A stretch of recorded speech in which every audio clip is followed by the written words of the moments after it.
adik-adik ada yang udah pernah bersinggungan dengan teman-teman disabilitas atau ada yang punya saudara keluarga disabilitas? Mungkin bisa angkat tangan. Yo, silahkan teman-teman. Ngobrol. Nanti ada nih karya teman-teman mau aku kasih, nanti tinggal kasih tau alamatnya aja ya di chat ya. Ada yang mau ini? Kita diskusi aja kali ya sambil nunggu ini. Sambil nunggu ininya kebuka. Apa ada keluarga yang memiliki apa dengan disabilitas mungkin? Ada yang angkat tangan? Ada yang mau ngomong bisa open mic? Karena Silakan nanti teman-teman. hari ini kita mau cerita tentang perspektif disabilitas. Mbak Eka ini juga lagi habis lari-lari nih habis dari kuliah. jadi kecantol. Iya, baru tadi malam ini aku Tiwi, Mbak Eka. Oh iya, siap. Oke, pertanyaan tadi teman-teman silakan merespon. Silakan. Boleh melambaikan tangan atau di kolom chat saya mau cerita. Apa ada yang pernah mungkin kunjungan sosial ke panti atau sekolah disabilitas? Ayo dong, aku punya souvenir cantik nih, karya dari teman-teman kita disabilitas. Ada? Kalau ke panti dulu ada sih. Iya. Ini dengan siapa? Oh, Mbak De Ivon. Ke panti apa itu, Dek, waktu itu, Dek, kalau boleh cerita? Udah lama sih di Jakarta gitu. Kayak panti asuhan biasa, terus kayak ada yang disabilitas gitu. Itu disabilitasnya apa kalau boleh tahu? Gimana ya, kayak cacat dari lahir gitu loh. Padahal dia tuh lebih tua daripada saya. Tapi masih kayak badannya masih balita gitu. Oh, mungkin cacat fisik. Cacat fisik ya? Fisik ya? Apakah dengan intelektual dan IQ-nya biasa saja atau juga ada kekurangan di situ juga nggak? Kayak ada keterlambatan bicara gitu juga sih, kayak masih anak kecil aja gitu. Cuman mukanya sama nggak, Dek? Mereka khawatir ini Down syndrome mungkin yang dimaksud Adik. Lupa inget sih. Soalnya udah dari dulu kayak masih. Oke, nggak apa-apa. Terus kesan pertama kalau melihat mereka gimana, Dek? Maksudnya kesan itu kasihan atau senang dapat teman baru atau gimana? Nano ya, Kak. Nano. Sedih ya pasti ya. Pertamanya tuh kayak yang itu bersyukur sih, soalnya bisa hidup normal gitu kan. Terus juga bisa ternyata ada ya kayak yang kayak gini, berarti kita harus lebih bersyukur. Terus lebih tahu lah ternyata kayak ada yang kayak gini juga, gemes-gemes gitu loh. Gemes gimana? Lucu gitu anaknya ya? Maksudnya kayak kan kalau biasa kan ketemunya yang normal-normal aja gitu kan, kayak sepantaran gitu. Kayak biasa, tapi ternyata yang kayak gini tuh juga ada. Terus juga kayak jadi kayak mainan baru gitu loh, bukan kayak baru gitu. Mainan baru. Bukan mainan ya, cuman kayak maksudnya hal yang baru. Hal yang baru gitu. Jadinya kita kayak excited gitu loh, kayak dia makan kita temenin, mau mandi juga kita temenin. Gitu. Iya, seneng banget. Oke. Ada yang lain? Ayo dong. Ada yang lain? Dari aku sih mungkin. Dengan siapa? Saya Leona Junior. Oke. Pernah ketemu siapa? Pernah di mana? Sebenarnya disabilitas. Aku sendiri pernah disabilitas lah, pernah. Itu karena apa ya? Masa karena terlambatan ngomong sama. Iya. Iya. Jadi pas itu juga lihat gimana apa itu. Kita lihat di sekitarku banyak yang cacat, terus ada yang sulit dengar. Banyak gitu sih kita lihat. Iya, anak kebutuhan khusus di situ. Terus sejak kapan ya? Yang terakhir itu pas SMA itu aku sendiri lihat sih banyak ke panti jompo itu banyak yang cacat, terus banyak kebutuhan khusus, banyak yang nggak bisa jalan, tak lihat. Betul. Jadi lansia itu juga bagian dari disabilitas ya, betul sekali, karena memberikan alat bantu juga ya, meskipun tidak dikelompokkan dalam disabilitas yang menurut undang-undang yang berlaku. Makasih yang lain. Mungkin, makasih ya Mas sharingnya. Sama-sama. Yang lain ada? Saya Nah, seneng nih aku nih. Kayak gini nih enak nih. Nanti kita bisa tinggal diskusi aja nih Bu Tiwi. Seneng aku. Namanya siapa? saya Asia, Kak. Siapa? Alsa? Asia. Oh, Asya. Ya, gimana Asya? Pernah ketemu dengan teman-teman disabilitas atau difabel? Itu berame kalian. Nah, dulu Seneng ya? ya senang dulu sempat yang waktu di Jakarta itu ada yang Down syndrome itu, Kak. Oh, Ada Down syndrome. Iya. itu Ya, ya. ada kayak seperti yayasan Hmm? yang untuk anak Down syndrome di Jakarta. Jadi waktu itu ada seperti cooking class dan saya ikut ke sana waktu itu. Kemudian di kota Keren saya, ya? ya di kota saya sendiri juga sering kebetulan saya merupakan anggota dari Lions Club itu, Kak, yang Oh sosial. iya, sering ini ya, bersinggungan juga ya. Jadi Alhamdulillah, sering senang ada banget. seperti perkumpulan gitu. Kemudian juga saya mungkin kakaknya kenal sama Pak Sugeng kaki palsu itu mungkin. Oh iya, pernah ketemu. Iya, Mas Sugeng yang buat Beliau kaki juga palsu. sering ngobrol dengan saya sama Hmm, keluarga saya juga. Jadi ya cukup sering bersinggungan dengan orang-orang yang Oke. Oke. Ada lagi? Ini ada Heidi, ada Angelica, ada juga. Sebentar Bu Sudah bisa? Tiwi. Sudah bisa? Tadi itu waktu cerita tentang ketemu dengan anak-anak Down syndrome, apa sih kesan pertamanya? Kalau tadi kan adik tadi yang adik pertamanya ceritakan, Mbak kayak ketemu dengan hal yang baru gitu ya. Kalau adik gimana? Kaget sih ya pertama, soalnya kan waktu itu saya masih SD. Jadinya kayak kaget karena berbeda ya hitungannya, Kak. Agak kaget, tapi lama-lama bisa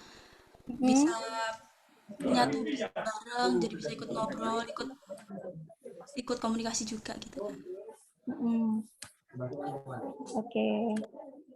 Seneng ya, tapi ya ketemu dengan kalau dibilang berbeda enggak ya, karena kan kita sendiri ini adalah keberagaman ya, setiap diri kita unik ya, meskipun kita nggak disabilitas pun kita dengan teman-teman yang lain itu juga berbeda ya kan. Kalau yang lain mungkin ada yang mau, wah banyak nih yang ini. Oke, berapa lagi nih Bu Tiwi? Habisnya aku mau sharing satu video. Tambah lama tambah banyak. Ya seneng ya, nggak apa-apa, tenang, aku banyak kok hadiahnya. Tenang. Ini perlu dilihat waktu juga sih. Oke, satu aja ya. Siapa yang mau, monggo Bu Tiwi aja yang milih. Boleh. Dengan siapa? Dengan Silsiani Stila. Oh ya, gimana? Ini pengalaman saya dengan Pak D saya. Jadi saya tuh memiliki Pak D ya, penyandang disabilitas, tapi udah dipanggil Tuhan tahun 2019 kemarin. Pak D saya itu nggak bisa jalan normal. Jadi dari kecil itu karena tulang sumsumnya diambil. Oke. Iya, dulu waktu lahir itu normal, cuma waktu umur 3 tahunan itu tulang sumsumnya diambil karena step. Jadinya usia 12 tahun gitu baru bisa jalan. Itu pun jalannya nggak bisa normal. Gitu. Apakah Pak D tetap bisa bekerja seperti biasanya dalam arti ya seperti ayah adik ataupun siapa laki lain? Nggak bisa. Ngomong pun juga nggak normal, kayak pelet gitu loh. Halo? Oke.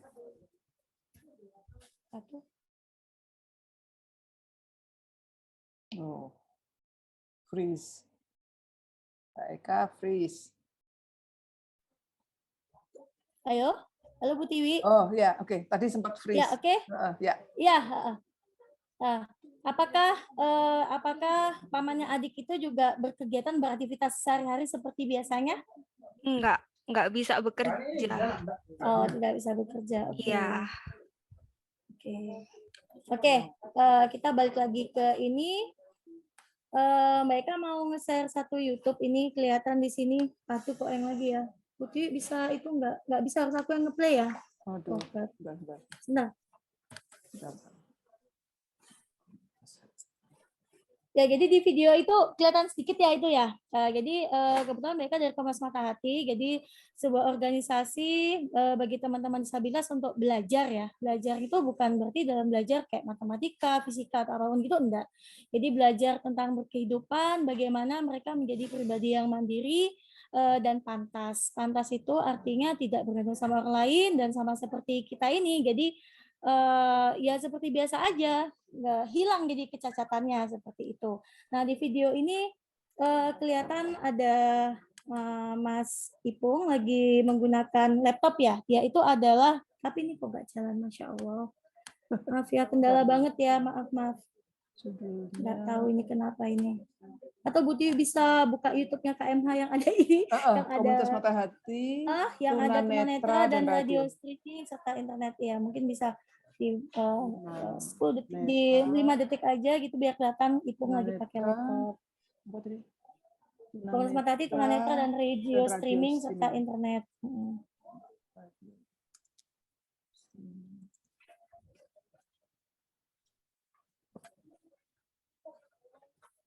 Oke, saya putar ya. Atau ini udah bisa belum sih? Aku belum ya. Bisa Mbak. Kamu di close dulu. Aku bisa ini. Oh bisa. Hidup ini. Ya, Hidup ini. Oke. Okay. Nah ini kelihatan ya, Mas. Ini Azwar, Mas Fadlakal. Dia peraih medali perunggu Olimpiade Matematika. Bayangin dong, antar sekolah SMA inklusif se-Indonesia. Sekarang dia udah mau selesai kuliah sih di UNESA gitu. Tunanetra, berenang, futsal, bersepatu roda. Kebayang nggak sih kalau mereka melakukan itu? Gimana dengan internet juga gitu ya? Apakah mungkin? Masa iya sih gitu? Kan mereka nggak kelihatan Mbak tuh. Ya pasti banyak dong yang bertanya-tanya kayak gitu ya. Jadi sekarang itu sudah oke, baik, stop dulu ya. Sekarang itu udah eranya bahwa emang teman-teman disabilitas itu sudah disknya tuh hilang. Jadi sudah menjadi able. Berkat apa? Berkat teknologi yang emang membuat mereka bisa lakukan hal seperti kita. Jadi contohnya, ini Mas Ipung dan teman-teman tunanetra lainnya itu sekarang menggunakan laptop, menggunakan handphone seperti kita pada umumnya. Kok bisa sih Mbak? Apa handphonenya ada total-totalnya kayak Braille gitu pasti ya? Atau laptopnya tuh ada tulisan simbol-simbolnya itu? Enggak. Sama aja kayak kita laptop yang biasa. Tapi mereka menggunakan software screen reader. Jadi membaca apapun yang ada di layar. Sehingga teman-teman tunanetra ini bisa bersekolah seperti adik-adik. Mungkin mereka kurang tahu sih apa di Ubaya juga ada teman-teman inklusi ya yang dari teman-teman disabilitas. Kalau di fakultas yang lain itu sudah ada. Jadi teman-teman disabilitasnya sudah ikut kuliah bareng dan itu udah oke aja, sama aja kayak adik-adik yang lainnya. Mereka bekerja kelompok, mengerjakan tugas dari dosen dengan bantuan teknologi laptop dan handphone atau apapun itu untuk membuat mereka sama seperti kita semua gitu ya. Nah, kemudian bagaimana dengan teman-teman tuli, Mbak? Sama, teman-teman tuli juga kalau adik tahu, sekarang cukup dengan mereka menyodorkan handphonenya ke dekat mulutnya kita agar suaranya itu bisa masuk ke dalam handphone ya. Ada aplikasi enkripsi, artinya ketika kita ngomong Assalamualaikum atau selamat siang, itu langsung tertulis, Dek. Jadi tertulis di handphonenya itu, sehingga mereka bisa berkomunikasi dengan kita melalui itu, membaca yang ada di handphone itu. Nah, terus gimana dengan teman-teman yang cacat fisik, Mbak, daksa dan sebagainya? Mereka punya alat bantu kan? Ada kursi roda, terus ada sepeda motor roda 3. Apa ada yang pernah lihat nggak di jalan? Ketemu dengan teman-teman yang kok rodanya 3 ya, kayak anak kecil baru belajar naik sepeda. Nah, itu membantu mereka buat balance. Jadi roda 3 di belakang tuh sama seperti anak bayi, anak balita yang belajar bersepeda, itu membuat mereka balance, bisa berkendara dan mandiri. Jadi tujuan alat bantu semua itu adalah untuk mereka mandiri, tidak bergantung pada apapun. Nah, itu mesti kita tekankan di diri kita masing-masing. Jadi mereka sama kayak kita, sehingga kita pun sebenarnya tidak perlu untuk kasihan yang berlebihan ya, karena itu membuat mereka juga tidak nyaman gitu. Mbak, gimana Mbak dengan mereka ada yang kayak beli-beli jualan apa gitu kan ya, belilah produk mereka kalau emang itu enak dan pantas. Artinya ketika kita membeli karena kasihan, itu kan juga bikin mereka kasihan lagi karena ukurannya apa gitu kan, kualitasnya apa gitu. Nah itu sama sekali nggak bantu deh. Jadi mereka pengen sharing mengenai perspektif ini ya, perspektif baru ya, bahwa emang perspektifnya adalah mereka itu bukan lagi kita lihat dari sisi medisnya, tidak punya kaki berarti dia cacat gitu ya. Enggak dari situ. Dan mereka hanya bagian dari keberagaman dan mempunyai kemampuan yang berbeda aja. Seperti tadi aku sudah cerita ya, karena disupport oleh alat bantu dan teknologi, mereka udah sama seperti kita. Bener kan? Nah, jadi nggak ada lagi yang namanya kita kayak, kasihan ya, dia begini, begitu, enggak. Ini di slide-nya Mbak Eka kelihatan ya, yang sebelah kiri ini adalah Naufaldi, dia teman tuli, tidak bisa mendengar. Sampingnya ini Mas Ucil, dia cacatnya fisik, itu kelihatan ya, pendek banget ya. Tadi ada yang cerita yang berkunjung dia kayak pendek Mbak, nggak tinggi, nggak bisa tinggi. Kemudian tangannya Mas Ucil ini kalau kita lihat dengan seksama ya, itu kayak capit kepiting dong, cuma 2 gitu. Tapi dia bisa membuat tas-tas ini, dia bisa membordir. Meskipun kakinya pendek, dia pakai tambahan bantal gitu, jadi menyesuaikan mesin jahitnya sama tubuhnya dia. Dia bikin tas, ini semua dia yang bikin, dari kain perca maupun bordir. Nah, Valdi pintar melukis, dia teman kita yang tuli, dia pintar melukis. Ini berdua kolaborasi, menghasilkan produk-produk. Dan emang produknya ini emang kualitas dan bagus. Kalau misalnya kita lihat emang jelek, kita bilang dong, Mas kurang deh gini-gini. Itu buat mereka baik gitu. Jadi kita tidak melihat mereka dari sisi yang mengkasihani. Nah, di gambar sebelahnya nih ada Mas Rana sama Mas Ipong menggunakan laptop masing-masing. Ini tunanetra total, tidak bisa melihat sama sekali. Tapi ya kehidupan mereka sehari-hari kayak kita dong. Mereka punya Instagram, punya Facebook, bisa WhatsApp-an. Jadi ya sama aja kayak kita, seperti normal aja gitu. Nah, hal-hal seperti ini nih perlu kita pahami agar nanti kita bisa bercerita kalau ketemu dengan orang-orang lain yang tidak mengetahui tentang kondisi ini, bahwa mereka itu sekarang sudah tidak hanya perspektifnya misalnya tunanetra ya, buta ya. Tunanetra itu buta adik-adik. Jadi tunanetra itu buta. Orang buta itu biasanya cuma kayak ngamen, minta-minta di jalan, sama pijet-pijet aja gitu kan. Tukang pijet kan biasanya pasti kita mikirnya tukang pijet itu tunanetra ya. Nah, sekarang sudah nggak ke situ arahnya. Mereka sudah canggih dengan teknologinya. Mereka bisa menjadi seorang content writer. Jadi sekarang di salah satu Pemkot itu ada outsourcing yang teman-teman disabilitas. Ada yang teman tunanetra yang buta itu dia megang content writer, berita-berita dari aktivitas Bapak Wawali. Terus juga ada teman tuli. Mereka bertugas untuk ambil dokumentasi, foto-foto. Jadi teman-teman tuli itu pintar dalam hal mendesain, desain baju, desain maupun ngelukis, itu mereka pintar, bisa arahnya ke situ. Emang teman-teman tuli itu banyak. Ataupun tata boga, memasak, menjahit juga teman tuli banyak sekali ya. Kita lihat di garmen-garmen itu atau konveksi itu teman-teman tuli menjadi karyawan di sana untuk menjahit. Kemudian teman tuli itu juga mereka pintar dalam fotografi dan desain. Kalau video mungkin kesulitannya karena tidak bisa mendengar ya, tapi kalau memadukan gambar itu mereka bisa. Jadi itu zaman sekarang tuh eranya disabilitas itu udah sama kayak kita, jadi bersaing sama kita. Kalaupun mereka mendapat suatu pekerjaan, itu emang karena kemampuannya, bukan karena kasihan ya, seperti itu. Nah, ini di gambar juga kita lihat ada anak-anak Down syndrome. Mungkin adik-adik pernah ketemu kali ya yang wajahnya sama semua, mirip semua. Kenapa tuh ya kok bisa sama ya?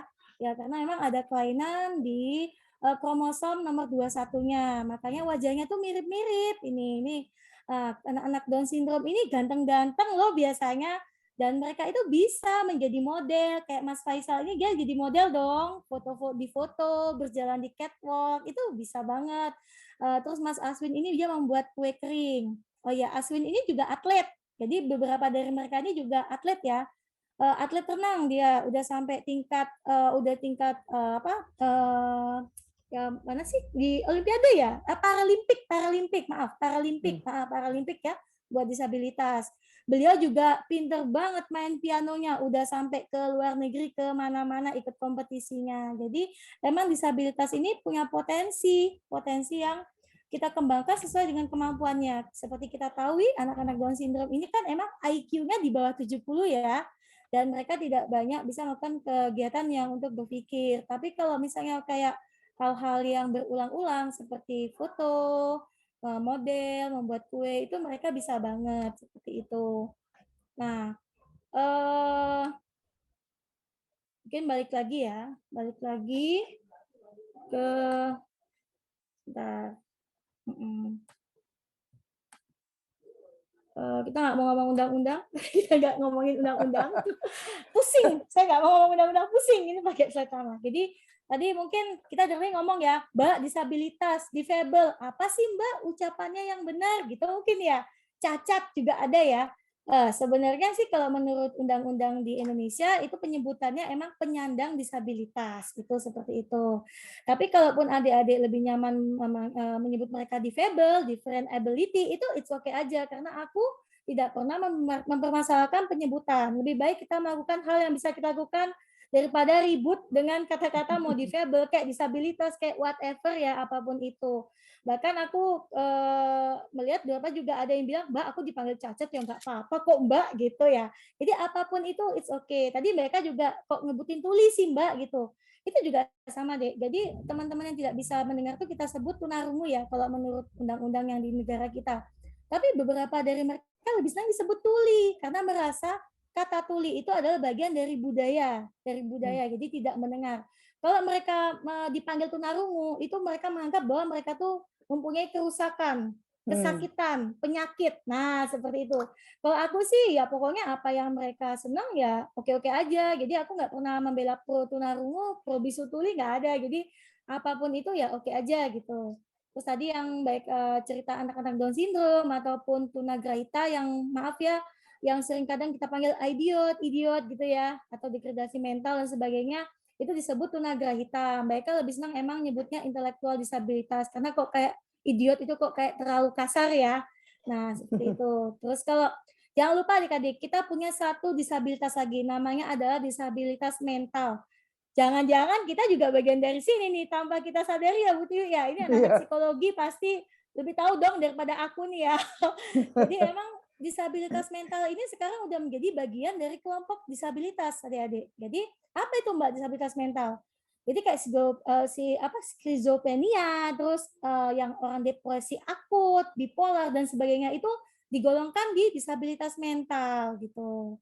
Jadi ini adalah beberapa disabilitas ataupun difabel yang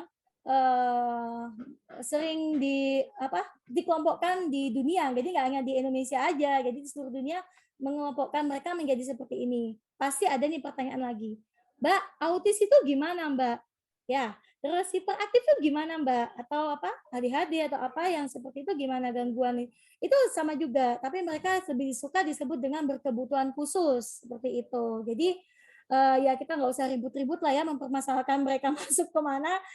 Yang penting apa yang bisa kita lakukan buat mereka semua ini. Itu sih. Jadi yang pengen aku sampaikan di momen kali ini adalah ayo Dek, kita ubah perspektif kita terhadap melihat teman-teman disabilitas itu. Kasihan oke, karena itu hati nurani banget kan. Aku yang udah 15 tahun aja sama mereka masih sering menangis bombay ya kalau misalnya ngeliat sesuatu yang menyentuh gitu. Tapi ada yang bisa kita lakukan lebih dari itu. Kalau kita mau bantu mereka, ayo bantu dengan menghargai mereka itu dengan karyanya. Artinya kalau emang bagus, ayo kita bilang bagus. Kalau nggak bagus ya jangan dibilang bagus karena kita kasihan, itu satu. Yang kedua, mereka ini sama banget kayak kita. Jadi artinya banyak orang itu takut bersentuhan langsung dengan teman-teman disabilitas itu karena Mbak nanti kalau tersinggung gimana Mbak? Nanti kalau begini gimana Mbak? Enggak, mereka sama aja kayak kita. Ya sama-sama baperan ya sama kan, kita juga sama baperan kan. Enggak mereka aja. Tapi artinya jangan takut sama mereka bukan alien kok. Aku kadang suka bercanda gitu kan. Kenapa sih nggak mau ini? Takut Mbak, nanti kalau tersinggung gimana? Enggak sama sekali. Jadi mereka akan senang sekali kalau bisa diajak ngobrol atau apapun itu gitu. Jangan takut. Jadi dan mereka titip pesan buat adik-adik di sini, kalau nanti ketemu keluarga ataupun teman-teman di sana, yuk bantu sharing bahwa seperti yang Beka udah ceritakan tadi ya, bahwa mereka itu juga sekarang sudah canggih banget loh, teman-teman tunanetra itu nggak hanya pemijat dan minta-minta aja, tapi mereka juga bisa berkesenian, main musik, bisa IT-nya canggih banget. Ini laptopku kalau hang ya deh, itu yang minta benerinnya mereka. Tolong dong, benerin dong, ini kenapa nih laptopku nggak bisa. Jadi mereka yang malah repair ini gitu. Jadi tolong itu disampaikan ke teman-teman yang lain bahwa sekarang tuh mereka sudah gampang banget bergaul dengan kita karena dengan bantuan teknologi itu sehingga disnya menjadi able. Seperti itu sih, mungkin nanti kalau mau diskusi atau tanya-tanya bisa selanjutnya nih dengan Bu Tiwi, nanti Kita lanjutkan lagi ya.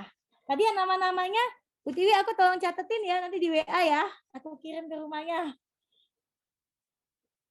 Mungkin segitu dulu dari aku.